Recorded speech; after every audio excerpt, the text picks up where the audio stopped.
Hey guys, it's Ellie. Welcome back to Bite-Sized Book of Mormon. I'm glad you're here. So if you've never been here before, this is just a podcast where I read through one chapter of the Book of Mormon each episode, and I give a little bit of context, a little bit of commentary, a little bit of insight, a little bit of jokes, who knows.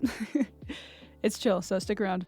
So last episode we read 1 Nephi chapter 19, which actually talks about how Nephi started making the records that we have been reading this entire time. And so he actually started making his records 20 to 30 years after he left Jerusalem and after all that Laban stuff went down in the first couple chapters. I think that's pretty cool how he was able to remember so much despite it being so long ago. But now we are caught up to, live, I guess. Like now Nephi is writing things as they happen to him. And then by the end of the chapter, he talks to his brothers about Isaiah, and he tells them, some of the things that are sacred according to him.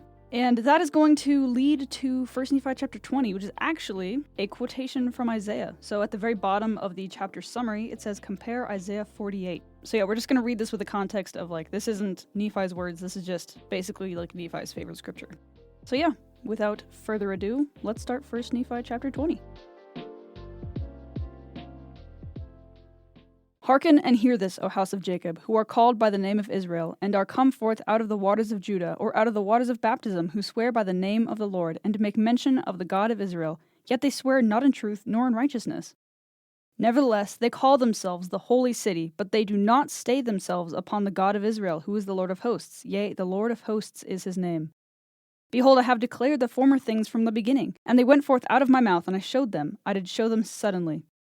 So, for a little bit of context, Isaiah likes to speak messianically, and so sometimes when he speaks from first person, he's speaking messianically. He's speaking as if he's Jesus, just to get a point across. So currently, when he says, I have declared the former things from the beginning, he's speaking as Jesus, or he's speaking as God. And so he's speaking as if God has made these things known to you, and you weren't listening. That's basically the point of the first few verses. The people of Israel, they call themselves holy, they live in the holy city, quote unquote. They talk about the God of Israel, and yet they, quote unquote, swear not in truth nor in righteousness. So they're kind of lying to themselves. Like I've mentioned before, with kind of how Jerusalem is when Nephi leaves it. Yeah, the people in Jerusalem aren't really righteous. They're just kind of following the letter of the law. And I did it because I knew that thou art obstinate, and thy neck is an iron sinew, and thy brow brass. And I have even from the beginning declared unto thee, before it came to pass, I showed them thee, and I showed them for fear lest thou shouldst say, Mine idol hath done them, and my graven image and my molten image hath commanded them. I really like how this is written, because this is Jesus, or at least Isaiah speaking messianically, and just saying, people of Israel, I'm doing this so that I can show you my commandments, and that I can show you my power and my miracles, and you aren't freaking listening. It's really an interesting characterization of Jesus, of him being well, I do these things and I show these things to you before they happen so that you can't attribute them to your idols. Thou hast seen and heard all this, and will ye not declare them? And that I have showed thee new things from this time, even hidden things, and thou didst not know them. They are created now, and not from the beginning. Even before the day when thou heardest them not, they were declared unto thee, lest thou shouldst say, Behold, I knew them. Yea, and thou heardest not, yea, thou knewest not. Yea, from that time thine ear was not opened, for I knew that thou wast deal very treacherously, and wast called a transgressor from the womb. Nevertheless, for my name's sake I will defer mine anger, and for my praise I will refrain from thee, that I cut thee not off. For behold, I have refined thee, I have chosen thee in the furnace of affliction. For mine own sake, yea, for mine own sake will I do this, for I will not suffer my name to be polluted, and I will not give my glory to another. Hearken unto me, O Jacob and Israel, my called, for I am he. I am the first, and I am also the last. Like I said, it's kind of interesting how this is just characterizing God, or Jesus, as just being listen to me. I want you to reach out to me, and I'm trying to reach out to you, but you are misinterpreting or misunderstanding or transgressing. It's just not getting through to you, and I think it's really interesting how there's a little bit of frustration in this. God is I chose you as my chosen people to be, in the furnace of affliction, but you're not doing things for the right reasons. You're not doing things in his name as he wants them to be done. And I think it's kind of interesting, this a little bit of frustration that's showing through. Mine hand hath also laid the foundation of the earth, and my right hand hath spanned the heavens. I call unto them, and they stand up together. All ye assemble yourselves and hear. Who among them hath declared these things unto them? The Lord hath loved him, yea, and he will fulfill his word which he hath declared by them. And he will do his pleasure on Babylon, and his arm shall come upon the Chaldeans. Also saith the Lord, I the Lord, yea, have spoken, yea, I have called him to declare, I have brought him, and he shall make his way prosperous. Come ye near unto me, I have not spoken in secret. From the beginning, from the time that it was declared have I spoken, and the Lord God and his Spirit hath sent me. So I really like verse 16, because it starts with, come ye near unto me. God is inviting his people to get closer to him. He's not rejecting them because they're rejecting him. He still wants them to be righteous. He still wants them to come unto him. And I really like how that's worded, like, come ye near unto me, like, be near me. It kind of reminds me how just being near spiritual things, godly things, brings the Spirit and can bring peace. Like, just being near the temple can bring peace, even if you're not in the temple, or just being in the temple lobby near where ordinances are being performed. You're still feeling the Spirit and you're still feeling the power of God, even though you're just near him. Like, we can apply that into our lives. We can come near unto him. And like I said, I like that wording because, like, we don't have to be with him. Like, obviously we can't be literally with God, but we can be near him. We can, stand in holy places. We can do things that bring the Spirit, and the Spirit is basically us being nearer to God. Like, that hymn line that just says, nearer my God to thee. And the rest of the verse is talking about, like, how he has not spoken in secret. Like, he's not keeping his commandments from his people. They just aren't listening. He's like, I've been saying these things from the beginning. I've been called of God from the beginning to speak these things unto my people, which is, the Israelites. And they are the ones that are missing the point. They're the ones that aren't listening in the way that I want them to. And so, I don't know. I just think it's really interesting. And thus saith the Lord thy Redeemer, the Holy One of Israel, I have sent him, the Lord thy God, who teacheth thee to profit, who leadeth thee by the way thou shouldst go, hath done it. O that thou hadst hearkened unto my commandments, then had thy peace been as a river, and thy righteousness as the waves of the sea. I like that term, like thy righteousness as the waves of the sea and thy peace as a river. The waves of the sea and the river, like they're very peaceful images, like they evoke peace, but also they're unstoppable. Like if you tried to stop the waves of the ocean or a river from running, you would fail.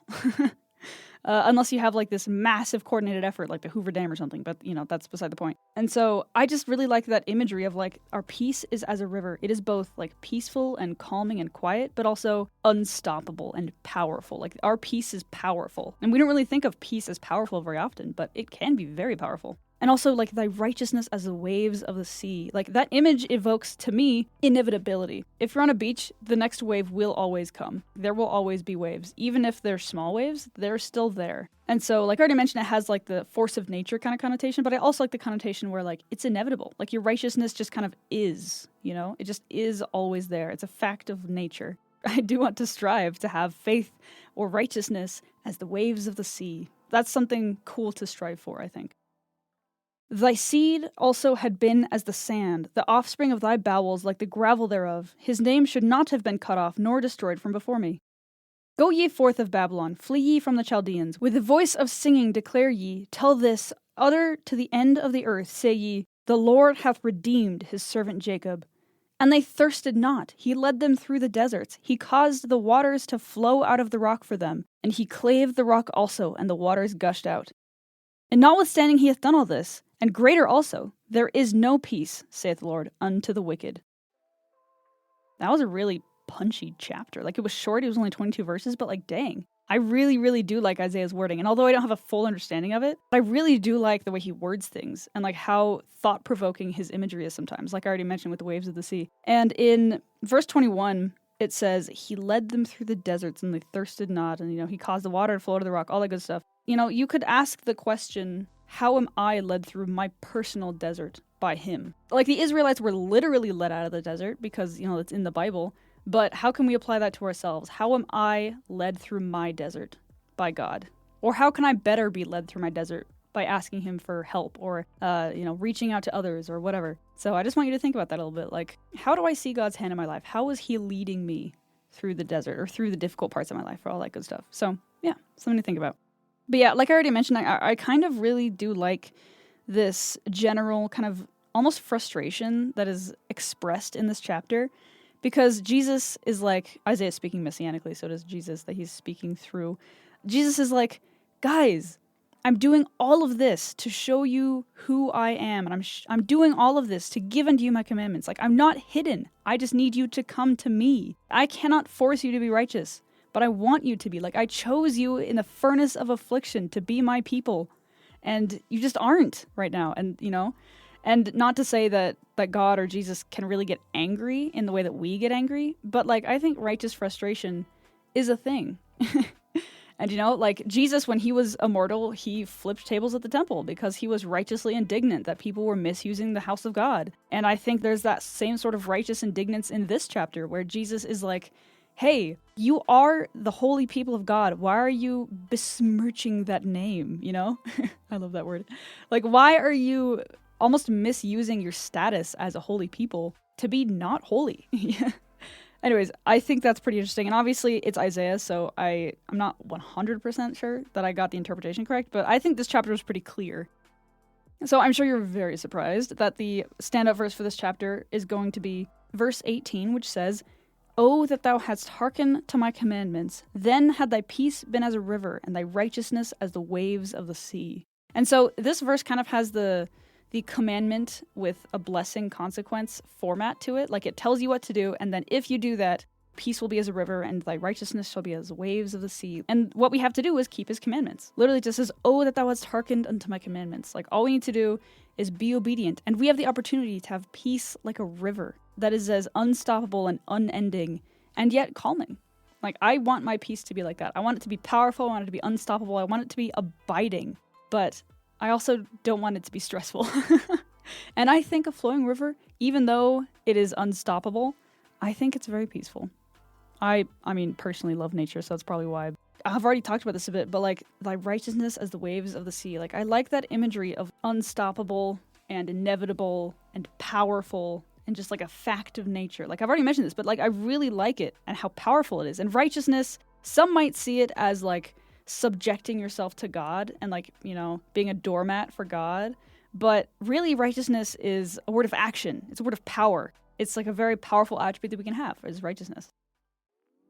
So yeah, I think that'll be the episode for today. That was a very good chapter. Although Isaiah kind of intimidates me, that was still a very, very cool chapter, and I definitely enjoyed it. So yeah, as always, there are those links in the show notes. One is just for a free web version of the Book of Mormon, and the other two are free app downloads with free versions of the Book of Mormon on them. And those are just for if you don't have your own copy of the Book of Mormon, whether it be digital or physical, you can use those to read along, which you should do. There's also a link in the show notes called Let Me Know What You Learned, and that is a place where you can, wink wink, let me know what you learned. And you can give me feedback about the podcast, like the practical side of the podcast, or you can give me cool insight that you took from the chapter that I might not have, or maybe that I missed, or maybe that you think I misinterpreted, something like that. Let me know. I think it's neat. But yeah, with that, thank you so much for listening. I'm glad you're here, and I will talk to you later. Bye.